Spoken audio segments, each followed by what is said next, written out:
मुहम्मद सल्लल्लाहु अलैहि इलाहा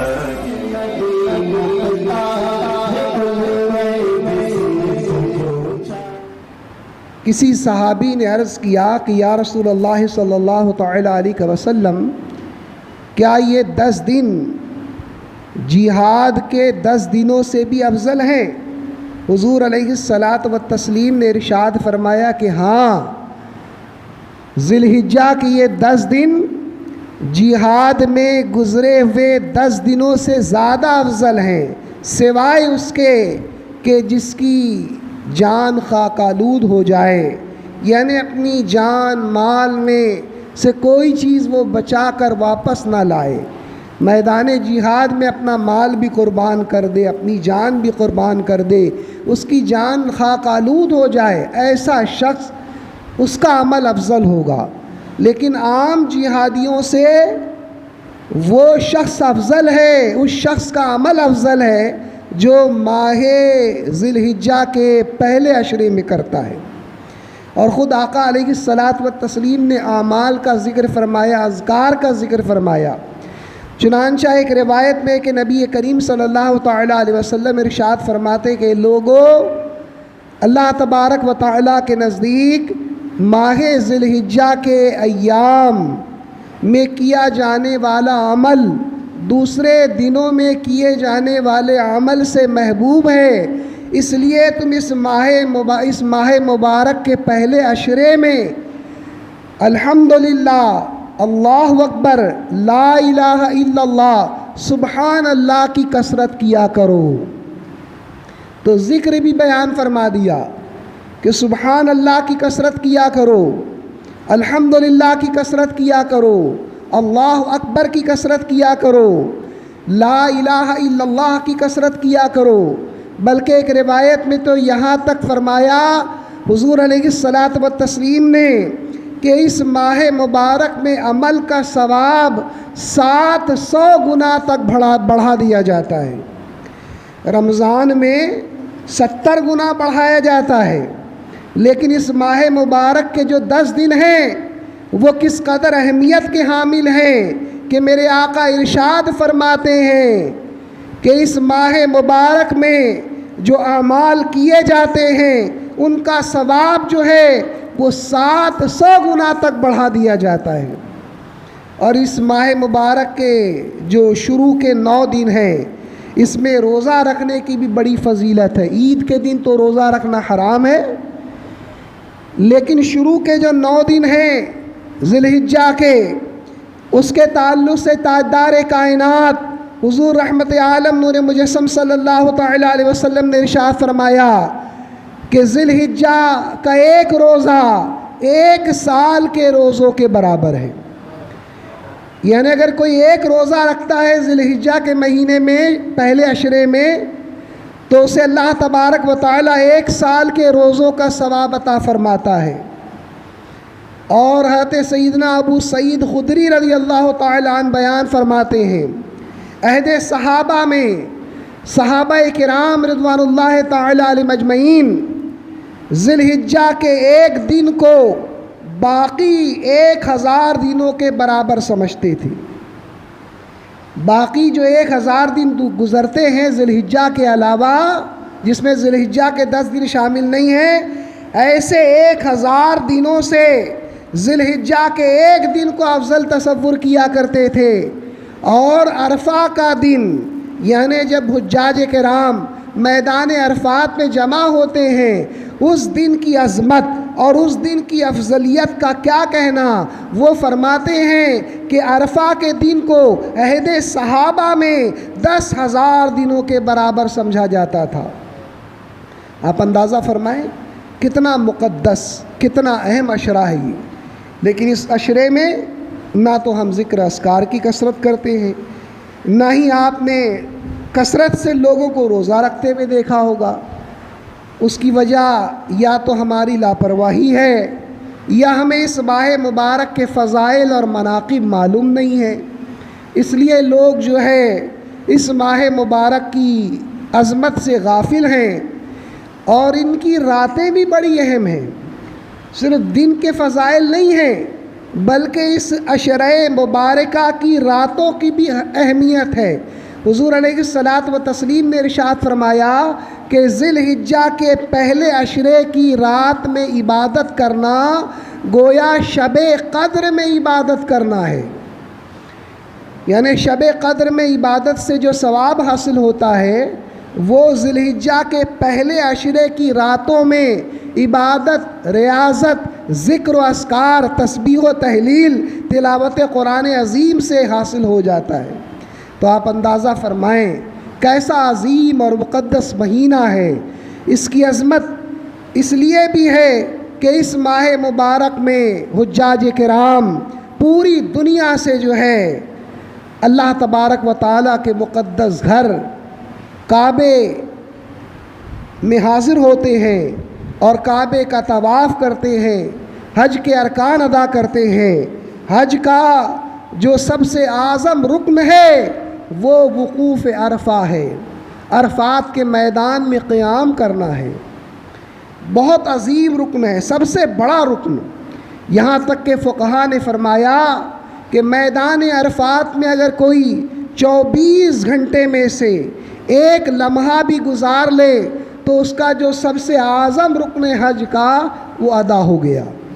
एक लम्हा भी अगर गुज़ार ले वहाँ पर, तो ये वक़ूफ़ अरफ़ात की फ़जीलत है।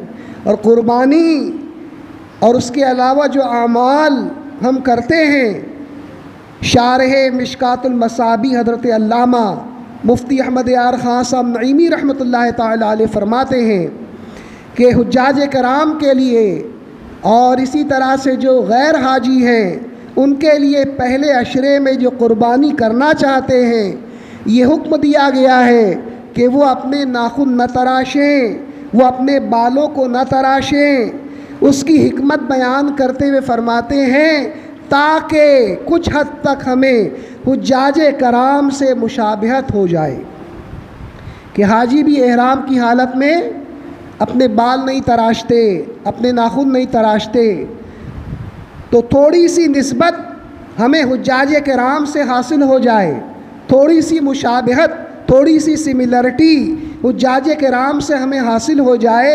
इसलिए ये हुक्म दिया गया कि जो क़ुरबानी करना चाहता है वो गनी अगर क़ुरबानी करना चाहता है तो इन 10 दिनों में क़ुरबानी से क़ब्ल वो ना तो अपने बालों को तराशे, ना तो अपने नाखूनों को तराशे। लेकिन ये हुक्म इस्तेहबाबी है। ये जो बताया गया कि 10 दिनों के अंदर बाल नहीं कटवाने हैं, नाखून नहीं कटवाने हैं, बल्कि एक रिवायत में तो ये भी फ़रमाया कि जो क़ुरबानी की इस्तिताअत नहीं रखता, जिसके अंदर क़ुरबानी करने की ताकत नहीं है, जिसके पास इतना पैसा नहीं है कि वो क़ुरबानी के जानवर ख़रीद सके और अल्लाह की राह में क़ुरबान कर सके, तो ऐसा शख्स इन 10 दिनों में अपने बालों को न तराशे, अपने नाखूनों को न तराशे और इस अमल की वजह से उसे क़ुरबानी का सवाब हासिल हो जाएगा। 10वें दिन वो बालों को तराशे, मुँह ज़ेरे नाफ को तराशे, मुँह ज़ेरे बगल को तराशे, नाखूनों को तराशे, तो उसे क़ुरबानी का अजर हासिल हो जाएगा, क़ुरबानी का सवाब हासिल हो जाएगा। लेकिन ये सिर्फ मुस्तहब है, बेहतर है। अगर किसी वजह से क़ुरबानी करने वाला शख्स अपने बालों को तरशवाना चाहे तो तरशवाए, वो कोई गुनाह नहीं होगा और उसकी वजह से क़ुरबानी पर कोई फ़र्क वाक़ई नहीं होगा। इसी तरह से नाखून कटवा ले तो भी गुनाहगार नहीं होगा और ना ही क़ुरबानी के ऊपर कोई फ़र्क वाक़ई नहीं होगा। बल्कि बाज़ सूरतों में तो ऐसा करना ज़रूरी है। 40 दिन हो गए, 40 दिन तक इजाज़त है कि आप 40 दिन तक नाखून, और नाखून के ताल्लुक़ से ख़ास तौर पर ज़िक्र है कि नाखून जो है 40 दिन पहले तक आप छोड़ सकते हैं, अगर न कटवाएंगे तो कोई हर्ज नहीं है। लेकिन 40 दिनों के बाद नाखून वग़ैरह न तरशवाना ये मकरूह तहरीमी है। तो अगर 40 दिन गुज़र गए थे, 41वां दिन जो है ज़िलहिज्जा का पहला दिन था, तब आपके लिए ज़रूरी है कि आप नाखून को काटें, इसलिए कि नाखून को न काटना ये मुस्तहब है, और 40 दिन गुज़रने के बाद नाखून को काटना ये ज़रूरी है। तो ज़रूरी पर अमल करना वो अहम है, इसलिए 40वां दिन हो जाए तो ज़िलहिज्जा का पहला दिन ही क्यों ना हो, नाखून तराश लिए जाए। तो ये हज के अय्याम, क़ुरबानी के अय्याम अल्लाह तबारक व तआला की बारगाह में बहुत अहम हैं, बहुत महबूब हैं, और इस माह मुबारक में हम क़ुरबानी का फ़रीज़ा अंजाम देते हैं, अल्लाह की राह में क़ुरबानी के जानवर को क़ुरबान करते हैं। ये क़ुरबानियाँ अल्लाह तबारक व तआला की बारगाह में बड़ी मुअज़्ज़ज़ और मुकर्रम हैं। कुरान अज़ीम में अल्लाह तबारक व तआला इरशाद फरमाता है कि जिसने अल्लाह के शायर यानी अल्लाह की निशानियों की ताज़ीम की तो ये दिलों का तक़वा है। अल्लाह ताला फरमाता है शाइरुल्लाह, यानी अल्लाह की निशानियों की ताज़ीम करना, उनका एहतराम करना, ये दिलों का तक़वा है, ज़ाहिरी तक़वा नहीं है। ज़ाहिरी तौर पर तो बहुत सारे लोग मुत्तकी और परहेज़गार बनते हैं, हकीकी तक़वा जो है वो दिलों का तक़वा है। अमीरुल मोमिनीन सैयदना उमर फ़ारूक आज़म रज़ी अल्लाह तआला अन्हु ने एक शख्स को देखा कि वो गर्दन झुकाए बैठा हुआ है, तो आपने इरशाद फरमाया, उस शख्स को उठाकर उस शख्स को मुतवज्जे कर कर इरशाद फरमाया कि ऐ शख्स, ज़ाहिरी तक़वा तक़वा नहीं है, बल्कि दिल की तरफ इशारा फरमाया कि असल तक़वा यहाँ है, यानी दिल में है। तो अल्लाह तबारक व तआला ने अपनी निशानियों की ताज़ीम को इतना अज़ीम अमल करार दिया, इतना अज़ीम अमल करार दिया कि फरमाया कि जो मेरी निशानियों की ताज़ीम करे वो दिलों का तक़वा है। अब अल्लाह की निशानियाँ क्या हैं? जितने भी अल्लाह के महबूबों से मंसूब चीज़ें हैं सब शाइरिल्लाह हैं, अल्लाह की निशानियाँ हैं। जितने भी अल्लाह के महबूबों के आस्ताने हैं, जितने भी अल्लाह के महबूबों से वाबस्ता चीज़ें हैं, अंबिया किराम से वाबस्ता चीज़ें हैं, सालिहीन से वाबस्ता चीज़ें हैं, ये सब अल्लाह की निशानियाँ हैं। इनकी ताज़ीम कुरान अज़ीम फरमाता है कि दिलों का तक़वा है। अब अल्लाह की निशानियों में ख़ास तौर पर जिसका ज़िक्र किया गया, ये तो उलमा ने उमूमन ज़िक्र फरमाया कि जितनी भी महबूबान बारगाह से वाबस्ता चीज़ें हैं, जिनको भी जो निस्बत हासिल है, वो सब अल्लाह की निशानियाँ हैं। लेकिन हज़रत अब्दुल्लाह इब्न अब्बास रज़ी अल्लाह तआला अन्हु के शागिर्द ख़ास इमाम मुजाहिद, जो तफसीर के बहुत बड़े इमाम थे, वो फरमाते हैं कि दिलों के तक़वे से मुराद, अल्लाह के शायर की ताज़ीम से मुराद क़ुरबानी के जानवरों की ताज़ीम करना और उनको फ़रबा करना है। ये इमाम मुजाहिद ने फरमाया। सराहत के साथ तो महबूबान बारगाह से मंसूब तमाम चीज़ें शाइरुल्लाह हैं, इसका ज़िक्र शाज़ व नादिर मिलेगा, लेकिन क़ुरबानी के जानवरों की ताज़ीम, उनको फ़रबा करना इतना अहम है कि इमाम मुजाहिद तफसीर के उस्ताद होने के बावजूद फरमाते हैं कि दिलों के तक़वे में जिस तक़वे का ज़िक्र है और जो तक़वा दिलों का तक़वा है वो क़ुरबानी के जानवरों की ताज़ीम और उनको फ़रबा करने से हासिल होता है। इसीलिए उलमा ने फ़रमाया कि क़ुरबानी का जो जानवर होना चाहिए वो ऐब से खाली होना चाहिए। अगरचे मामूली ऐब हो तो क़ुरबानी हो जाएगी, लेकिन मकरूह तंज़ीही होगी। मकरूह तंज़ीही वो अमल होता है जो शरीयत को पसंद नहीं है, गुनाह तो नहीं होता लेकिन शरीयत को पसंद नहीं होता। तो क़ुरबानी का जानवर खूबसूरत होना चाहिए, फ़रबा होना चाहिए, तंदुरुस्त होना चाहिए, हसीन व जमील होना चाहिए। यहाँ तक कि उलमा ने फरमाया कि अगर एक शख्स 20,000 में 2 बकरे ख़रीदता है, लेकिन वो 2 बकरे जो है और उसके बजाय वही शख्स 20,000 में एक दूसरा बकरा ख़रीदता है, लेकिन वो एक बकरा इन 2 बकरों से वज़न में भी ज़्यादा है, फरबा है, खूबसूरत है, दिखने में अच्छा है, वज़न में ज़्यादा है, तंदुरुस्त है, तो ये एक बकरा उस 2 बकरे की कुर्बानी से बेहतर है। तादाद की अहमियत नहीं है, कुर्बानी का जो जानवर है उसकी अहमियत है, उसकी ताज़ीम इस कदर ज़रूरी है कि फ़ुक़हा ने फ़रमाया कि कुर्बानी के जानवर पर सवारी नहीं की जा सकती,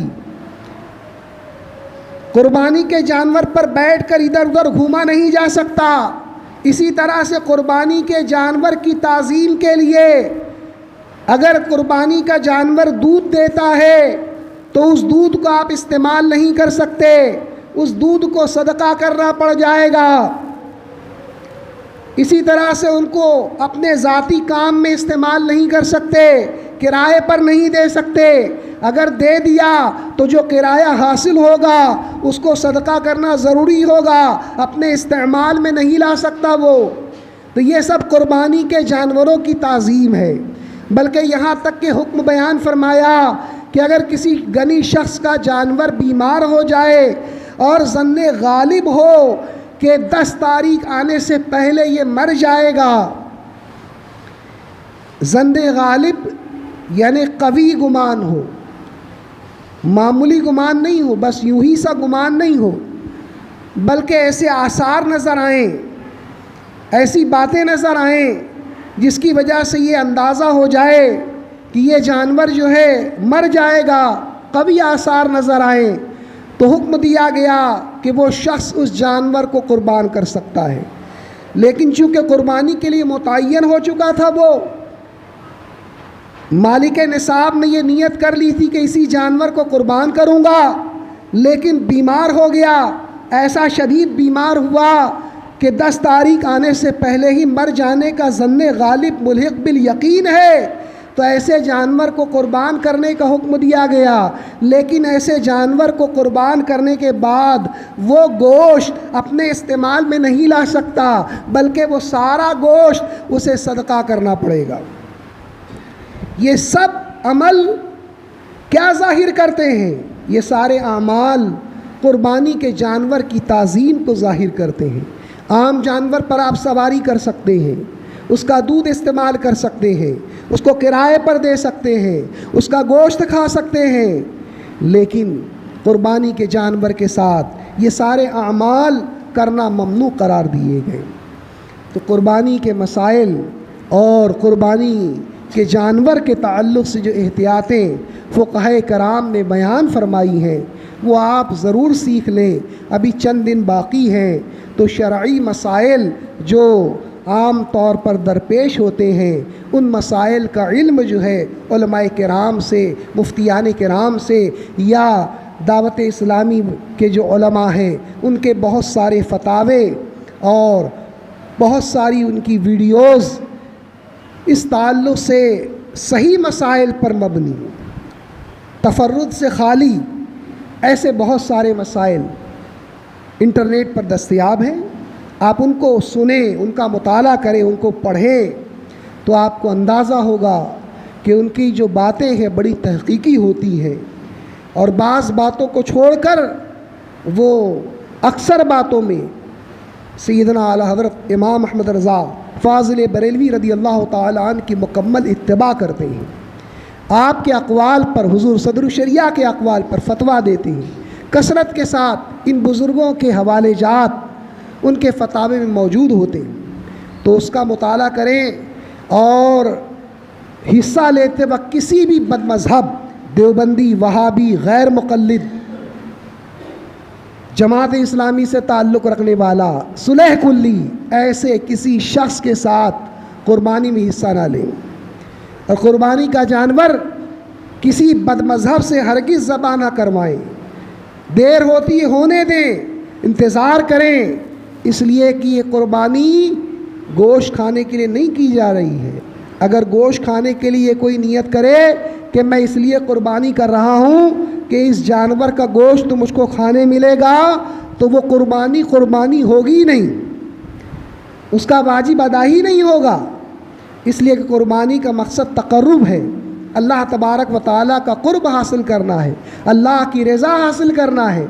इसीलिए मुफ्ती निज़ामुद्दीन साहब ने एक और मसले की तरफ इशारा फरमाया कि कुर्बानी के जानवर में अक़ीक़ा भी हो सकता है। ये तो सबको मालूम है। आम तौर पर लोग सवाल लेकिन करते हैं कि क्या कुर्बानी के जानवर में अक़ीक़ा किया जा सकता है? क्या कुर्बानी करने वाला अपने बच्चे का अक़ीक़ा कर सकता है? तो मसला ये है कि अगर वो शख्स साहब निसाब है तो वो जो है अपनी कुर्बानी भी करेगा, और अगर अक़ीक़ा करना चाहे तो लड़के की तरफ से बेहतर ये है कि 2 हिस्सा वो लड़के की तरफ से ले ले, 1 हिस्सा अपनी कुर्बानी का ले ले, इस तरह से 3 हिस्सा ले ले तो उसकी कुर्बानी भी हो जाएगी और उसके बच्चे का अक़ीक़ा भी हो जाएगा। ये बेहतर है 2 हिस्सा लेना, लड़के के लिए 2 हिस्सा और लड़की के लिए 1 हिस्सा, ये बेहतर है। अगर कोई लड़के के लिए 1 ही हिस्सा ले तो भी अक़ीक़ा हो जाएगा, और लड़की के लिए 1 हिस्सा ले तो भी अक़ीक़ा हो जाएगा। ये तो आम तौर पर जो दीन से वाबस्ता लोग हैं उनकी तवज्जो इस मसले की तरफ है, वो जानते हैं। लेकिन मुफ्ती निज़ामुद्दीन साहब ने जिस नए गोशे की तरफ इशारा फरमाया, वो नया गोशा ये है कि कुर्बानी के जानवर में वलीमे की नीयत से भी तक़र्रुब किया जा सकता है। यानी अगर कोई ये नियत करे कि 2 हिस्सा जो कुर्बानी का है मैं इससे अपने बेटे का वलीमा करूँगा, फ़र्ज़ कीजिए किसी की शादी ईद के दूसरे दिन होती है, तीसरे दिन उसको वलीमा करना है, तो अब तीसरे दिन वो जानवर को कुर्बान करता है। 2 हिस्सा उसकी नीयत ये है कि मैं इन 2 हिस्से गोश्त से अपने बेटे का वलीमा करूँगा, तो वो भी जायज़ है। वलीमे के लिए भी जो है शिरकत हो सकती है कुर्बानी के अंदर। तो क्योंकि वलीमा, उसकी वजह भी बयान फरमाई कि वलीमा नबी करीम सल्लल्लाहु तआला अलैहि वसल्लम की सुन्नत मुबारका है और अल्लाह का क़ुर्ब हासिल करने का ज़रिया है। किसी भी सुन्नत पर अमल करने का मकसद ही यही होता है कि अल्लाह और उसके रसूल की रज़ा हासिल हो, तो ये तक़र्रुब का ज़रिया है। इसलिए वलीमे के तौर पर भी कुर्बानी के जानवर में हिस्सा लिया जा सकता है।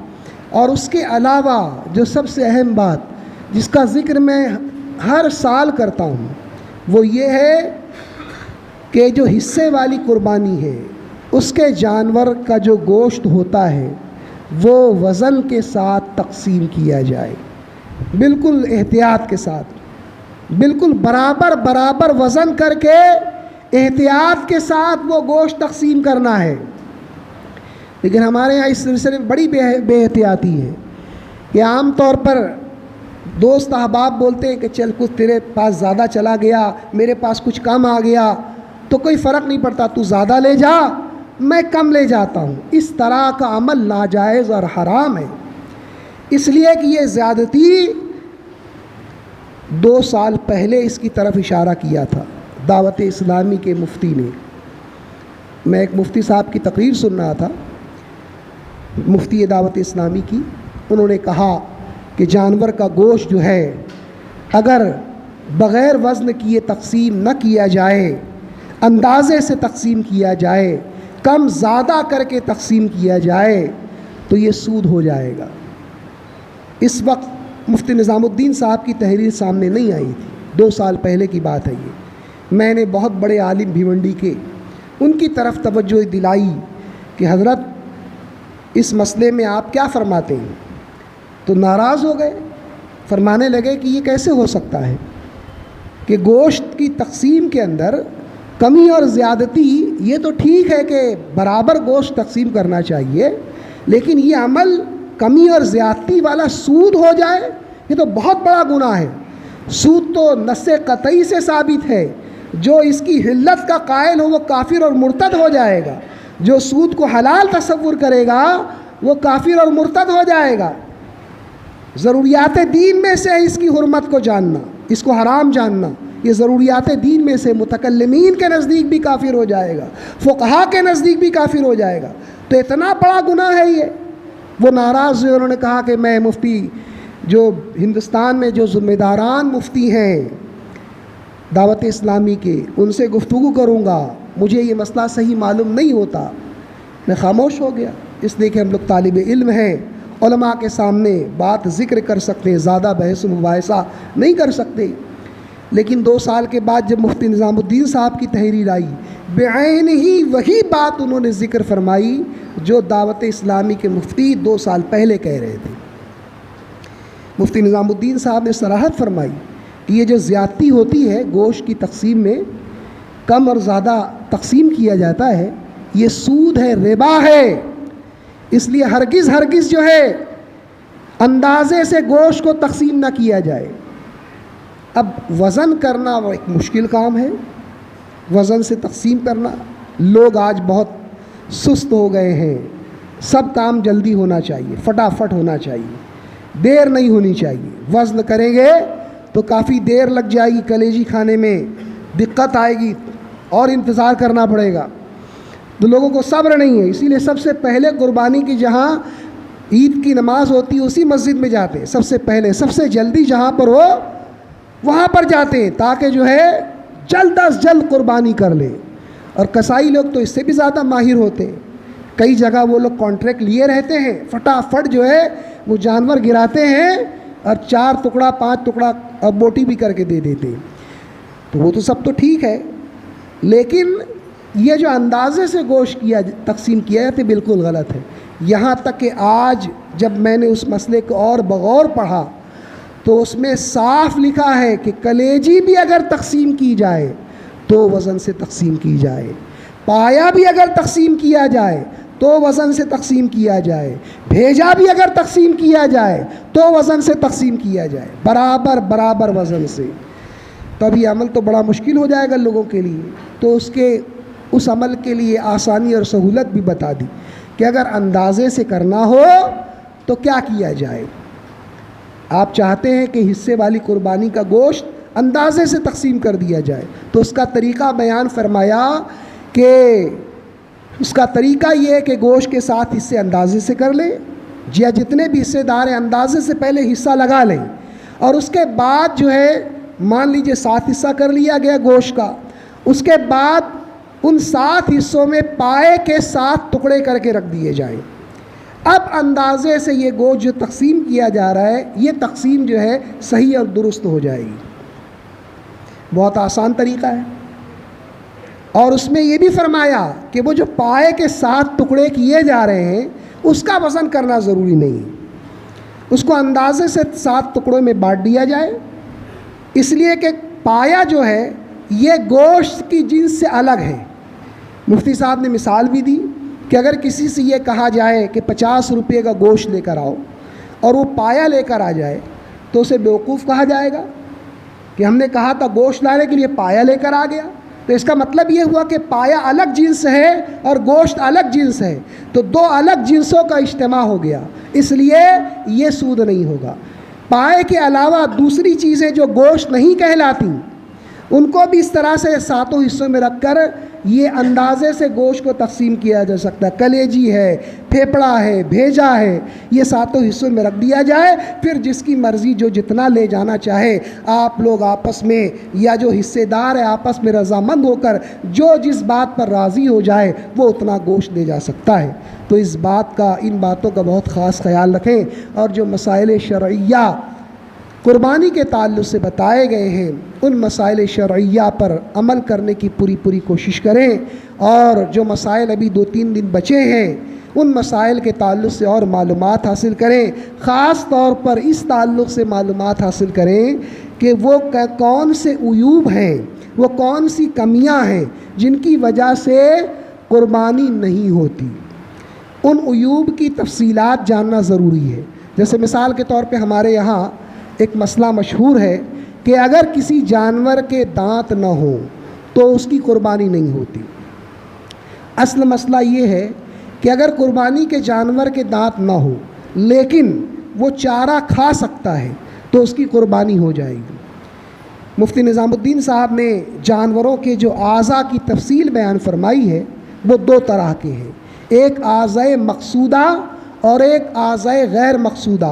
आज़ाए मकसूदा जो है वो जानवर के वो आज़ा हैं जो उससे फ़ायदा हासिल करने के लिए बने हैं, उनसे मनफ़ियत हासिल करने के लिए बने हैं। और जानवर से मकसूद जो है उसका गोश्त होता है, उसका दूध अगर है तो दूध होता है, सवारी के लिए उसका इस्तेमाल होता है।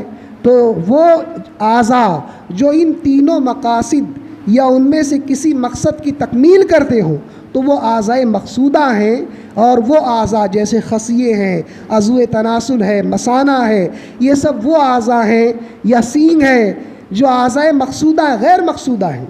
तो आज़ाए गैर मकसूदा जो है उनमें अगर किसी किस्म का ऐब हो जाए तो उसकी वजह से क़ुरबानी हो जाएगी, लेकिन आज़ाए मकसूदा अगर उनके अंदर किसी किस्म का नक्स हो जाए, किसी किस्म की कमी हो जाए और वो ज़्यादा हो तो उसकी वजह से क़ुरबानी नहीं होगी। तो इसलिए आप बिलखुसूस जानवर ख़रीदते वक्त इन सारी तफसीलात को मद्देनज़र रखें। अल्लाह तबारक व तआला की बारगाह में दुआ है कि अल्लाह ताला हमें मसाइल शरइया के मुताबिक क़ुरबानी की तौफ़ीक़ अता फरमाए। जो लोग इज्तिमाई कुर्बानी के जो नाम लगा के लोग देते हैं पोस्ट वाली दवाई, उसमें तय करते बाबा के 10 किलो देंगे या 15 किलो देंगे, वो कैसा तय नहीं आता बाबा उतना गोश्त देंगे? वो वकील मुकर्रर कर देते हैं उनको, अपना जो कुर्बानी करने वाले रहते हैं कि आप अपने हिसाब से, जैसे ज़कात चंदे के ताल्लुक़ से रहता है मसला। हाँ हाँ, मुफ्तियान कराम का इख्तलाफ है इसमें, अभी तहकीक उसकी मुकम्मल नहीं हुई है। हज़रत फरमा रहे थे कि ये जो गोश्त वाली कुर्बानी होती है हिस्सा दो तरीके से होता है। एक तो बैरून शहर जो है लोग कुर्बानी के लिए पैसा दे देते हैं और बैरून शहर जो है कुर्बानी दूसरे अफराद अदारे के ज़िम्मेदारान करा देते हैं। और एक तरीका ये होता है शहर में कुर्बानी होती है और उसका गोश्त जो है जो हिस्सा लेता है उसको तकसीम किया जाता है। तो ये मुतय्यन कर देते हैं कि 10 किलो ही आपको मिलेगा। कुर्बानी का जानवर कितना भी वज़नदार हो उससे मतलब नहीं, एक 10 किलो 11 किलो एक मुतय्यन मकदार जो है बता दी जाती है कि इतना ही आपको मिलेगा, इससे ज़्यादा आपको नहीं मिलेगा। तो ये तो वज़न से जो तकसीम किए जाने वाला मसला जो अभी मैंने बताया इस मसले के बरक्स हो गया, इसमें कमी ज़्यादती हो रही है। तो अभी इस मसले की तहकीक चल रही है। इंशाअल्लाह तबारक व तआला उलमाए कराम से रुजू करके पूछ कर इसके ताल्लुक़ से तफसीली बात आपके सामने पेश करने की सआदत हासिल करूँगा। जो हज़रत आप कुछ बातें वो कुर्बानी के ताल्लुक़ से साफ़ सफाई वगैरह की वो सब भी मलहूज़ रखें इंशाअल्लाह। अल्लाह तबारक व तआला हम सब को दारैन की सआदतों से माला माल फ़रमाए। वमा अलैना इल्लल बलाग।